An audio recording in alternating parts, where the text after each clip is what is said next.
कुरान जलाने वाले को किसने उतारा मौत के घाट। स्वीडन में क्यों जलाए जा रहे कुरान, क्यों लोग मुसलमानों से हैं परेशान। पिछले दिनों स्वीडन में पहले कुरान जलाने की अनुमति दी जाती है, फिर कुरान को जलाया जाता है और अब खबर आ रही है कि कुरान जलाने वाले को गोलियों से भून दिया गया है। ऐसे में सवाल उठा कि स्वीडन मुसलमानों से इतना क्यों परेशान है और उसे आखिर किस बात का डर सता रहा है। नमस्कार, कैपिटल टीवी देख रहे हैं आप, मैं हूं आपके साथ हर्ष भारद्वाज। स्वीडन में मस्जिद के सामने कुरान जलाने वाले प्रदर्शनकारी सलवान मोमिका की गोली मारकर हत्या कर दी गई। सलवान ने 2023 में कुरान की प्रतियों को जलाया था, जिसके बाद कई मुस्लिम देशों ने उसकी आलोचना की थी। रिपोर्ट के मुताबिक हमलावर ने स्टॉकहोम में मोमिका के घर में घुसकर उसे गोली मारी। हमले के समय वह टिकटॉक पर लाइव था। इराकी मूल के ईसाई सलवान मोमिका को इस्लाम के विरोध में कुरान जलाने के मामले में गुरुवार को अदालत के सामने पेश होना था, लेकिन उनकी मौत की खबर के बाद स्टॉकहोम कोर्ट ने सुनवाई को स्थगित कर दिया। सलवान मोमिका ने क्यों जलाई थी कुरान। सलवान मोमिका ने कहा था कि वह इस्लाम के खिलाफ प्रदर्शन करना चाहता है और उसने कुरान जलाने की इजाजत देने की मांग की थी। इसके बाद स्वीडन पुलिस ने एक दिन के लिए मोमिका को इस्लाम के खिलाफ प्रदर्शन करने की मंजूरी दी। 2023 में कुरान जलाने की मंजूरी मिलने के बाद मोमिका ने कहा था कि हम कुरान की प्रति जलाने जा रहे हैं।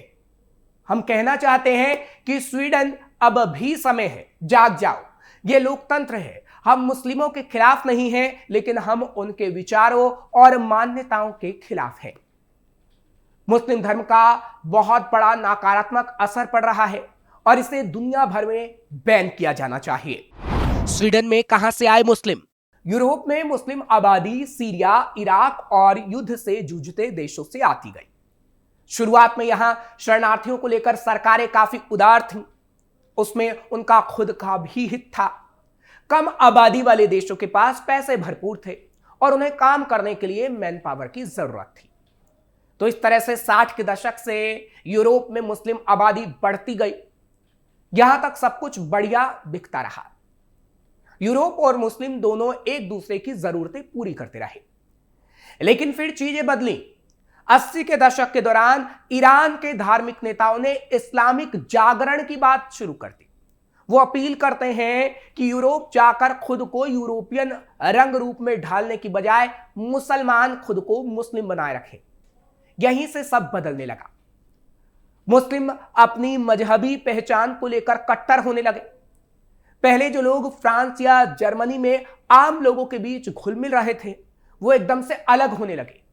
इसके साथ ही उनकी बढ़ती आबादी भी यूरोप को अचानक दिखी। क्या माइग्रेशन पर रोक लगाने से स्वीडन का डर दूर होगा।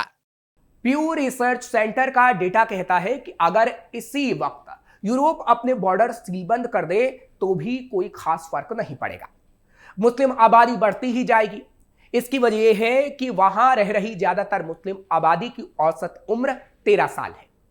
ये फर्टिलिटी की उम्र में जाने पर ज्यादा संतानों को जन्म दे सकेंगे, जबकि यूरोपियन आबादी बड़ी उम्र की है और जन्म दर भी लगातार गिर रहा है। किन देशों में ज्यादा मुस्लिम आबादी। फ्रांस और जर्मनी इसमें सबसे ऊपर है। साल 2016 में फ्रांसीसी मुस्लिमों की आबादी 57 लाख पार कर चुकी थी। इसके बाद जर्मनी का नंबर आता है, जहां 49 लाख मुस्लिम बसे हुए हैं। United Kingdom, Italy, Netherland, Spain, Belgium, Sweden जैसे देश इनके बाद हैं। यूरोपियन यूनियन के तहत आने वाले साइप्रस में कुल आबादी का करीब 26% मुस्लिम ही है। क्यों है यूरोपियन देशों को मुसलमानों से डर। खुली सोच और पहनावे वाले यूरोपियन देशों में मुस्लिम अपने रहन सहन को लेकर ज्यादा कट्टर दिखने लगे। वो बाजार, अस्पताल, स्कूल, कॉलेज हर जगह दिखने लगे। यही बात यूरोप को परेशान करने लगी। अपनी घटती आबादी से वो पहले से डरे हुए थे। इसी समय यूरेबिया टर्म आया, यानी यूरोप का अरबीकरण। इस थ्योरी पर यकीन करने वाले मानते हैं कि मुस्लिम किसी छिपे हुए एजेंडा के तहत उनके यहां पहुंचे हैं। वो आबादी बढ़ती जाएगी और फिर उनके देश पर मुसलमान कब्जा कर लेंगे। साल 2008 में किताब आई स्टील्थ जिहाद। इसके लेखक रॉबर्ट स्पेंसर मानते हैं कि इस्लाम हर देश का इस्लामीकरण कर देगा। अगर वक्त रहते रोक ना लगाई गई तो कई देश इस्लामिक बन जाएंगे। यूरोप और स्कैंडिनेवाई देश भी यही मान रहे हैं। Norwegian centre for Holocaust and minority studies ने एक पोल में पाया कि 31% नॉर्वेजियन आबादी मानती है कि आज नहीं तो कल मुस्लिम उनके देश को हड़प ही लेंगे। मुसलमानों से परेशान देशों में होने लगा बदलाव। साल 2001 में फ्रांस की नेशनल असेंबली ने एक विवादित बिल पास किया जिसका नाम था इस्लामिस्ट सेपरेटिज्म। इसके तहत कट्टरपंथ को रोकने के लिए कई कदम उठाए गए। जैसे इसके तहत उन स्कूल और शिक्षण संस्थानों को बंद करवाया जा सकेगा जो शिक्षा के बहाने ब्रेन वॉश करते हैं। फ्रांस में फ्रेंच इमाम ही होंगे और विदेश से सीखकर आने वाले या विदेशी लोगों को इमाम नहीं बनाया जाएगा। दूसरे देशों से धार्मिक संगठनों के लिए आने वाले फंड पर भी नजर रखी जाएगी ताकि यह समझा जा सके कि पैसा कहां से आता है और उनका क्या हो रहा है। इटली में कट्टरपंथियों को लेकर उठाए गए कदम। इटली की प्रधानमंत्री जॉर्जिया मेलोनी की सरकार एक ड्राफ्ट लेकर आई थी जो मस्जिदों से बाहर प्रेयर करने पर रोक लगा रही थी। साथ ही वहां किसी और भाषा की बजाय इतालवी भाषा में प्रेयर करनी होगी ताकि स्थानीय लोग भी उसे समझ सके कि आखिर क्या हो रहा है। डेनमार्क में मौलानाओं के खिलाफ चलाई गई मुहिम। डेनमार्क में तो मुहिम ही चल पड़ी। स्टॉप इस्लामाइजेशन ऑफ डेनमार्क, मतलब डेनमार्क का इस्लामीकरण बंद करो। कई पार्टियों के नेता चुनाव का अपना एजेंडा ही से बनाने लगे और कहने लगे कि मुस्लिम शरणार्थियों के लिए वो देश की सीमाओं को बिल्कुल बंद कर देंगे। स्वीडन मुसलमानों की बढ़ती आबादी से परेशान। अब बात करें उत्तरी यूरोप के देश स्वीडन की, तो यहां हालात काफी अलग हैं। अलग अलग थिंक टैंक दावा कर रहे हैं कि शरणार्थियों की तरह आए मुस्लिम कुछ ही सालों में स्वीडन की सबसे बड़ी आबादी बन जाएंगे, जो कहीं ना कहीं बहुत खतरनाक है। इसके बाद राजनीति से लेकर बिजनेस पर उनका कब्जा होगा और फिर स्वीडन वैसा देश नहीं रह जाएगा जैसा अब तक रहा। उनका यह डर इस बात से भी बढ़ा कि आईएसआईएस के दौरान अकेले स्वीडन से 300 से ज्यादा लोग आतंकी बनने इराक और सीरिया चले गए। पर कैपिटा के हिसाब से यूरोप से सबसे अधिक जिहादी भेजने वाले देशों में स्वीडन का नाम आता है। ये बात भी स्वीडिश लोगों को परेशान करने लगी। इसके साथ ही एक एक्सट्रीम को खत्म करने के लिए वहां दूसरा एक्सट्रीम अपनाया जाने लगा। इसलिए कुरान जलाने की घटनाएं वहां पहले भी हो चुकी हैं। ऐसी लगभग 45 घटनाएं स्वीडन में हो चुकी हैं। स्वीडन को इस्लामिक मुल्क बनाने की मिल चुकी है धमकी। पिछले दिनों बांग्लादेश के एक मौलाना का वीडियो वायरल हो रहा था जिसमें वो स्वीडन को एक इस्लामिक देश बनाने और कुरान जलाने वाले को मारने की बात कह रहा था। स्वीडन की घटना पर बांग्लादेश के तहरीके खत्मे नबूवत संगठन के अध्यक्ष डॉक्टर अनायतुल्ला अब्बासी ने धमकी भरा बयान दिया था। इस बयान में वो स्वीडन को इस्लामिक राष्ट्र बनाने की बात कह रहा था। वीडियो बांग्ला भाषा में था, लेकिन इसके अनुवाद के मुताबिक अब्बासी ने कहा, एक दिन ऐसा आएगा जब कुरान और इस्लाम को मानने वाले स्वीडन की जमीन पर कब्जा कर लेंगे।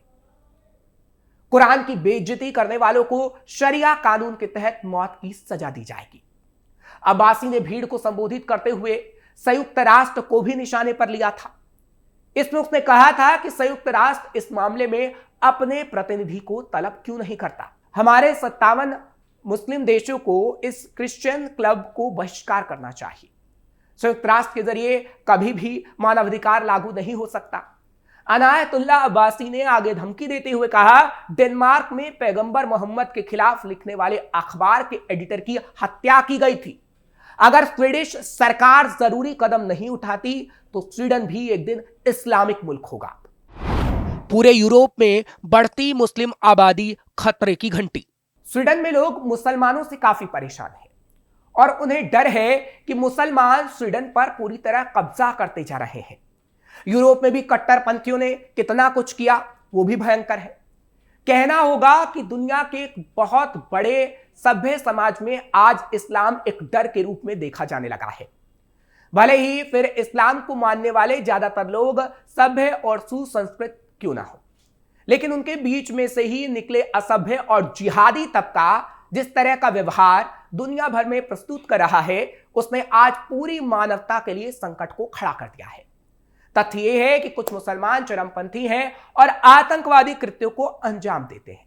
आतंकवादी घटनाओं या सामूहिक हमलों या दुष्कर्म के आंकड़ों में मुस्लिम पुरुषों की बढ़ती संख्या या महिलाओं का उत्पीड़न या शरिया कानून की कट्टरपंथी प्रथा का संदर्भ आमतौर पर इस्लाम को एक खतरे के रूप में पेश कर रहा है।